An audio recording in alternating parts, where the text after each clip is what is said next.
That game was atrocious yesterday. Yes, because as I was watching, I mean, you're the football expert. You played in the Super Bowl. But if I had to sum it up in one sentence, it would be, man, the Steelers couldn't catch and the Ravens couldn't throw. But we'll talk about that at 6:15 in just about 15 minutes from now. But as I mentioned, if we're not talking about football at the top, something really big has happened, and that would be an NBA trade. Russell Westbrook traded to the Wizards in exchange for John Wall. Jay, I want to get your thoughts about it right away, just because it has been more than 700 days since John Wall has played in an NBA game, the day after Christmas in 2018. He's been injury-riddled here recently. Russell Westbrook reunited with Scotty Brooks, who was the coach when Russ won that MVP. What does the deal mean in your mind? Well, if I'm James Harden, I'm waking up today saying, get me the hell out of here. Get me out. I need to go either to Philly. I need to go to Brooklyn. I need to get out of here because this is not what I signed up for. And I don't know if this makes me happy to be here in Houston long term. If I wake up and I'm Bradley Beal on the East Coast in D.C., I'm saying, oh, I think we have a chance to be top 5 in the East right now. Getting Brody to come here to D.C., getting Davis Bertans to sign a 5-year, $80 million deal. This puts us almost in the upper echelon of the Eastern Conference. So, look, I now look at Houston and I say, John Wall, I hope he comes back and has an incredible year. Hasn't played since 2018, okay? He's injury prone coming off that injury.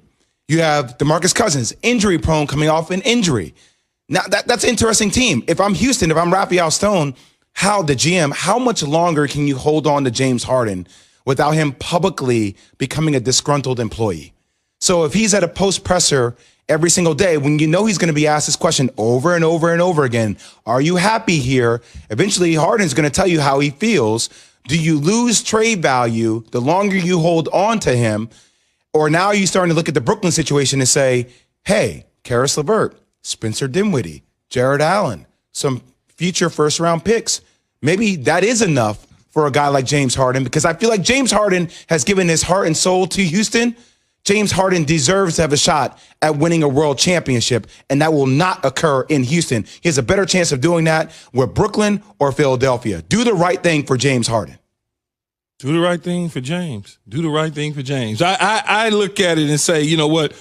This is kind of like for Westbrook going east and Wall going to Houston, they kind of just swapped contracts and players of that style to me. I mean, you get a healthy guy versus a guy that you really don't know a whole lot about unless they've had some private workouts of some sort on video where they've had an opportunity to see him bounce and run around where they can say, okay, I think we're getting a 2018 John Wall pre-injury, so we're okay with that. Boogie Cousins, on the other hand, we know what that, not only from an injury standpoint, but also from an in-shape standpoint, what that's going to look like. In terms of James Harden, and I've always said this, and I will continue to say it until I die, professional athletes, the moment that they tell organizations that they don't want to be there, the organization will try the best to move them.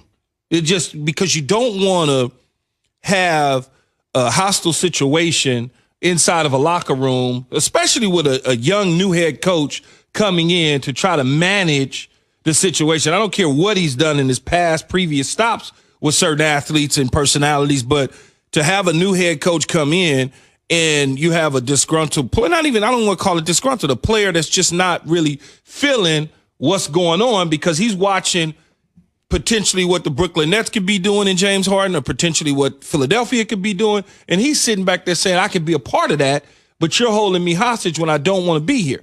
I think Raphael Stone will get around to figuring out how to move James Harden. You got to go one piece at a time. It's too much to try to, just to digest when you have to deal with Westbrook, which was probably the easier deal to get done, and you got Harden, both of them on the same table, and you trying to navigate through that. That's a lot. So you want to get one off the table. Now we could turn our attentions to James Harden and potentially a Philadelphia deal or potentially a Brooklyn Nets deal. You revisit that now and see where it goes.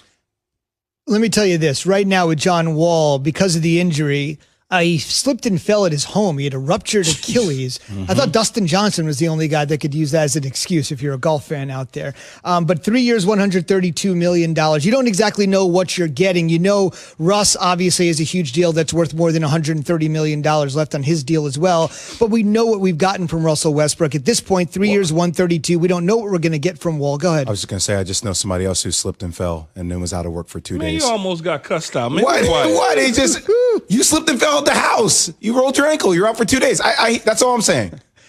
DJ slipped and fell at Augusta. Key slipped and fell in Brooklyn. And John Wall did so in and around the district. Because you're trying to sell a narrative to the people that's listening and looking as if I'm clumsy and non-athletic. No, you're extremely athletic. And I'm not going to have you doing that. Your dog came underneath you and you didn't see him early in the morning. I'm just saying it happens. It's feasible. That's all. No doubt. We're always having fun. So just quickly to go back, you don't know what you're going to get from Wall, as I mentioned, the 700 days, 3 years, 132.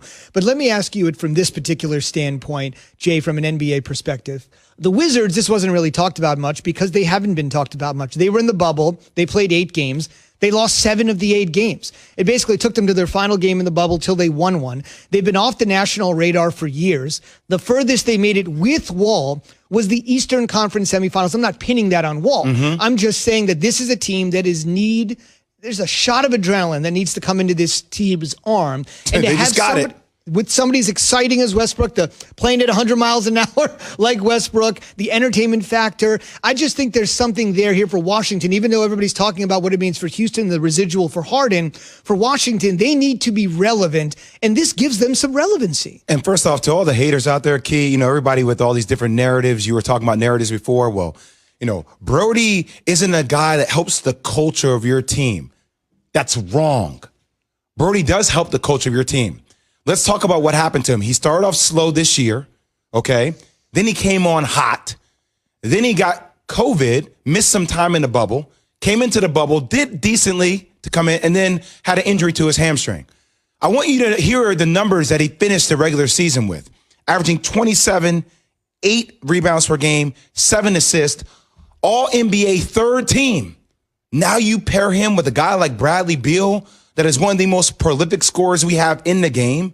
Davis Bertans, another guy that shot 43% from the three-point line. The style and pace in which they're going to play in D.C., Eastern Conference is wide open. I mean, look, the Nets are probably the favorite. You have Milwaukee who's there. You have the Celtics who are there. You have the Miami Heat. Even though I think last year was a little bit of an anomaly, I don't think the Miami Heat go to the World Championship if it's not in the bubble. They didn't do a lot in free agency. I still like their team, but the Hawks made some moves. Big respect to Danilo Gallinari. He comes to the Hawks. They have the pieces, John. The council there. Trae Young is still there. Rondo's there now. But I think this team could finish top 5 in the East. No question. And that's proof the Wizards won the trade. As Jay says, it's totally wide open now in the East. Proof is brought to you by Pennzoil. Pennzoil synthetic motor oils are made from natural gas. It gives you unbeatable engine protection. The proof's in the Pennzoil, based on Sequence 4A wear test using SAE 5W30. Last couple of notes, the NBA season, the regular season begins December 22nd. So both of these teams have less than 3 weeks to try to integrate these 2 new pieces into their lineup. And for the casual NBA fan, Jay mentioned it, for the casual fan that doesn't know how good Bradley Beal is, we're about to find out with that combination with Westbrook and Beal finally getting the attention he deserves. On the way, they're the best football team in